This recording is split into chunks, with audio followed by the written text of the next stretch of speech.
Kusangana kwatiri kuita zvekare pano paHadzirari 263 pano pachange ndichikuzivisai manews updates ezvinhu zviri kuitika munyika yedu yeZimbabwe. Kana uchiri munyowani pathis YouTube channel, kusubscribe mahara wetena on the notification bell so that patinodzoka neamwe manews updates uchange uchingozvionera. Panapo uchange uchiwana manews updates ezvinhu zviri kuitika munyika yedu yeZimbabwe nguva nenguva. Saka ngatisubscribei, ngatilikei this video. Vadikani sekuzwa kwamunozviita manews updates panapa tinoona kuti kamabataniza tinenge tichiitira kuti wane manews updates akati wandei pasame video. Malikes enyu akatikoshera futi zvikuru. Sekuzwa kwamunozviita manews updates panapa tinoona kuti kamabataniza tinenge tichiitira kuti wane nyaya dzakati wandei pasame video. First update video revara Cash apo pawabuda vachiti mugari wese ari muWOVET weMubinga ari kupiwa bhasikoro. Hanzi mabhasikoro aya ari kubva kune vakuru venyika saka vari kufanira kureceiva mabhasikoro kuti pakufamba zviite nyore. Vadikani comment section ndeyedu tese. Ndinokumbira kuti zvatinofunga comment section chikoti yedu congratulation kwavari. Chakanaka mukaka haurungwe munyu. Ndatipinei comment section tinyore zvatinofunga comment section. Ndatione this video. As we always do when we are sent. So each one veteran in Binga here, we are going to receive a bicycle from the president free. The bicycles are already there. I have told the Minister of State to organize with my team so that by Monday the bicycles will be here. We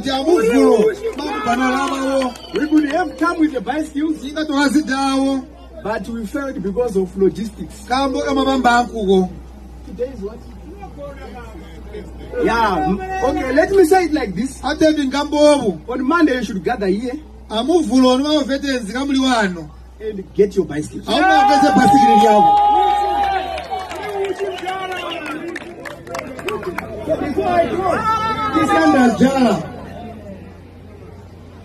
we always do, let me say this. Each province is going to receive 500 bicycles for the war veterans. Why did we come up with that? Because our war veterans are now old. They can't walk long. So we have tried ourselves with our little budget. We are going to bring bicycles. 500 of them in each province. 500 each province. I told you when we started, we are not here to play jokes. We are not here to tell you stories. We are too big to tell stories. We are too big to tell stories. President Mnangagwa is too big to promise nothing. When he makes a promise, he fulfills with action. That's the man we call ED.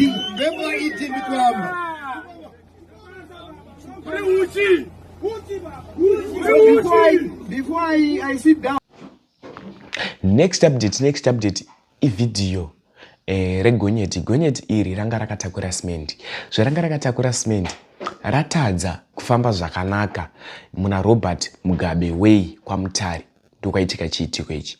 Ratadza kukontroleka zvakanaka rabuda murodhi rakapidiguka. Zvarapidiguka rakonzera kufa kwevanhu vanosvika ivo 4. Pafa vanhu vanosvika ivo 4. Vamwe 5 vakuvara zvakaipisisa vakamhanyiswa kuchipatara.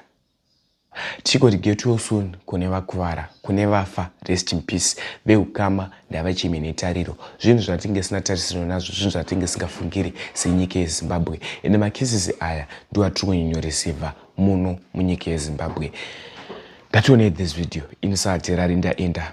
Tosangana zvekare munguva inotevera. Much love.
There's an accident and don't understand.